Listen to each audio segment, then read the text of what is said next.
دیکھا ہی نہیں دنیا کے اندر.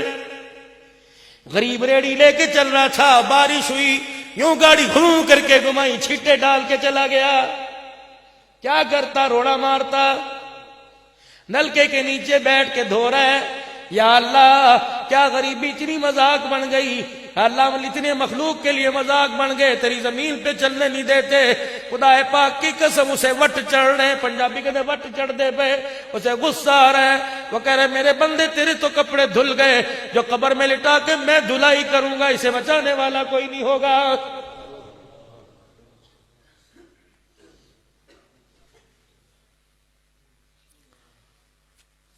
جس کی چائے ریڑھی اٹھوا دی, جس کی دکان پہ گئے چائے پی کے آگے, پیسے کوئی نہ دیے, کرو جو تمہاری مرضی ہے. ایک غریب شام کو اپنی مزدوری لے کر, کتنی مزدوری, ایک مچھلی کا دانہ نیلی تھیلی میں یا کالی میں لے کے گٹھڑی میں جا رہا تھا. پورے 12 گھنٹے میں دہاڑی یہی لگی. بچوں سے وعدے کر کے آیا تھا, بچوں فکر نہ کرنا, شام کو تمہارا ابا کھانا لے کے آئے گا. اس امید سے لے کے گیا. نوجوان آ گیا, کہا بابا کیا لے کے جا رہا ہے, کہ کھان دی شے, کہ مینوں بھی کھوا دکھا تے صحیح. پتا تھا شریر ہے, چھین کے لے جائے گا. داڑھی کو ہاتھ لگا کے کہنے لگا یار جلدی کر, میرے چھوٹے چھوٹے بچے بھوکے نے. موٹر سائیکل کو کک ماری, تھیلی پکڑی, وہ گیا.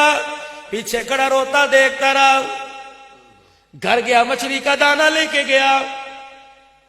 کراچی اجتماع کے اندر بات ہو رہی تھی کہ گھر گیا, مچھلی کا دانہ لے کے گیا. بیوی کو کہنے لگا ایسا بنا کھانا سالن کی انگلیاں چاٹتا رہ جاؤں. بیوی کہنے لگی سونے منہ دھو کے آؤ, ابھی پک کے آتا ہے. میں منہ دھو کے بیٹھا, میں کھانا کھانے لگا, انگلیاں چاٹی. اللہ کی عزت کی قسم, جو انگلیاں چاٹی تھی رات کو بستر پہ لیٹا, ایسا ساڑ مچا, نیند ہی حرام ہو گئی. صبح اٹھ کے دیکھا لال انگلیاں پیلی پڑ گئی.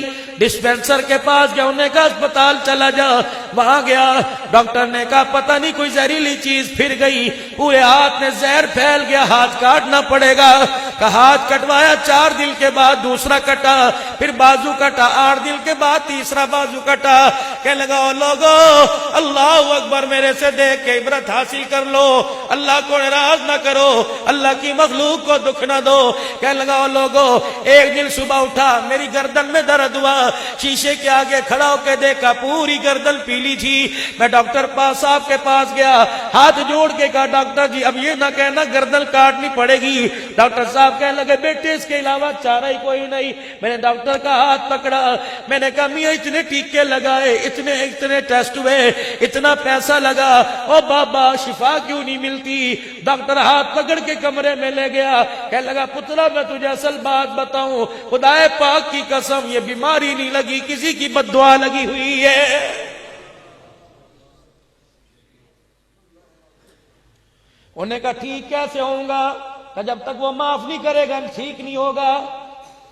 یاد کر لو کس کس کے دل دکھائے, یاد کر لو کس کس کو ناراض کیا, معافی مانگ لو. دروازہ بجا بجا کے معافی مانگ لو, وہ 2 چپیڑے مارے تب بھی مانگ لو. خدا پاک کی قسم آج جھک کے مانگ لو, کل اس نے انکار کر دیا تو کوئی معافی دینے والا نہیں ہوگا.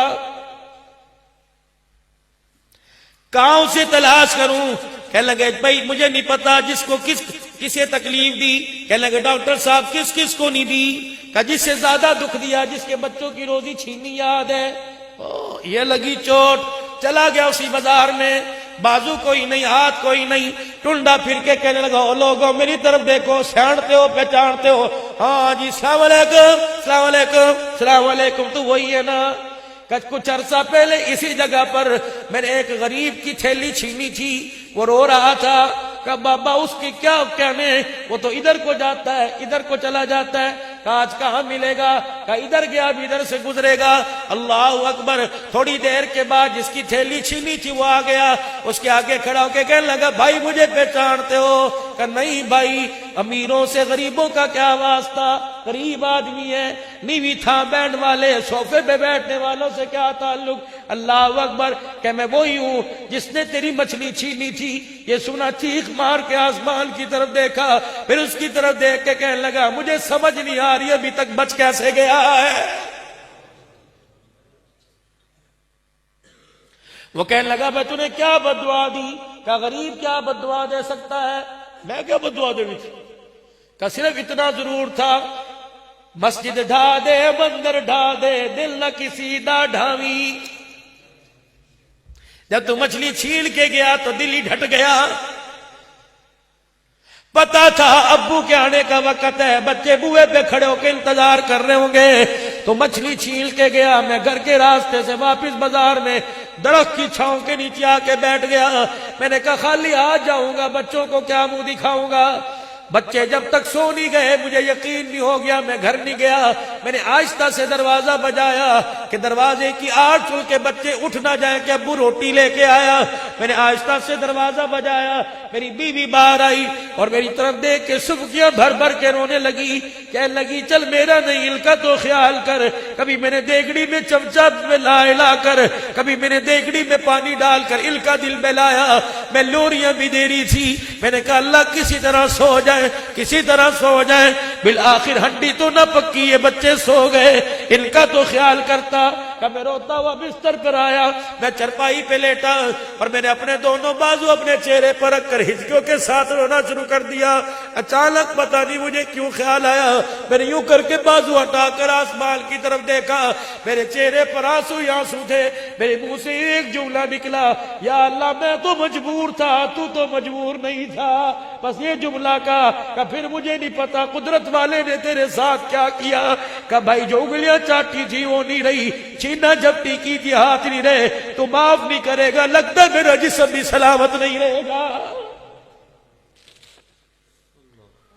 بچیاں جوال گھر میں بیٹھی، رشتے نہیں آئے، پتہ نہیں کس کی بچی کو مذاق بنایا ہوگا۔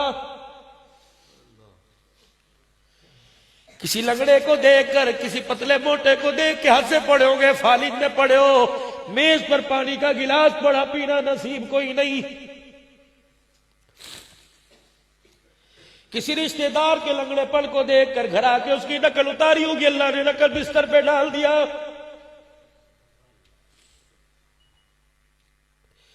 کسی کی بچی کے جہیز کا بڑا کڑایا ہوگا، خدا نے تیری بچی کے جہیز ہی چھین لیا۔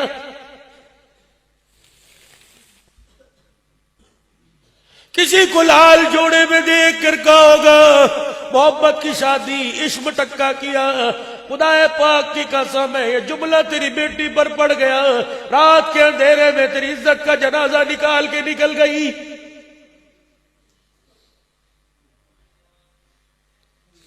دو ظلم ایسے علماء کرام بیٹھے، خدا پاک کی قسم، دو ظلم ایسے، ایک ماں باپ کا نافرمان، دوسرا کسی کے ساتھ زیادتی کرنا، خدا پاک کی قسم ہے ان ظلموں کی سزا موت سے پہلے دی جاتی ہے، مرنا دور کی بات۔ نہ ماں باپ کا دل دکھانا، نہ کسی سے زیادتی کرنا، پڑوسی کیوں نہ ہو۔ اللہ نے تجھے 4 پیسے دیے، غریب کی کچی دیواروں پہ پکی دیوار نہ بنانا، اس کی ہوا رک گئی، اس نے آسمان کی طرف دیکھ کے ہو کر دیا، تیرے لیے اللہ جنت کی ہواؤں کو نہ روک دے۔ وَلَقَدْ آتَيْنَا لُقْمَانَ الْحِكْمَةَ أَنِ اشْكُرْ لِلَّهِ۔ یہ لقمان حکیم کون ہے؟ بعض کہتے اللہ کا پیغمبر ہے، بعض کہتے خدا کا ولی ہے۔ ان سے کسی نے مجلس میں پوچھ لیا، دانائی کی باتیں کرتے ہو، آپ بتاؤ کون سی موسیقی حرام ہے؟ فرمانے لگے امیر کے گھر کے ساتھ غریب کا گھر ہو، غریب کی دیہڑی نہ لگی ہو، اس کے بچے بھوکے سو گئے ہو، امیر کے گھر میں کھانا پکا، میز پہ کھانا لگا، پلیٹوں میں کھانا ڈلا، چمچیوں کی آواز پلیٹوں میں آنے لگی اور وہ کھڑ کھڑ کی آواز غریب کے بچوں کے کانوں میں چلی گئی، یہ موسیقی حرام ہے۔ یا تو بھائی کے کانوں میں جا رہی ہے، بیوہ ماں کے کانوں میں جا رہی ہے، بوڑھے باپ کے کانوں میں جا رہی ہے۔ بھائی مر گیا، بیوہ بھابھی سارا دن باورچی خانے میں، رات کو 10-10 بجے چھوٹی چھوٹی بچیاں عمر کی کچیاں تو اپنیوں کو بستر میں بٹھا کے مونگ پھلیاں کھلوائے، اسے کہ جا برتن دھو دے۔ وہ دیکھ رہا ہے، چپ سی دھار کے بیٹھا ہے، جس دل بولنے پر آ گیا بڑوں بڑوں کی بولتی بند کر دے گا.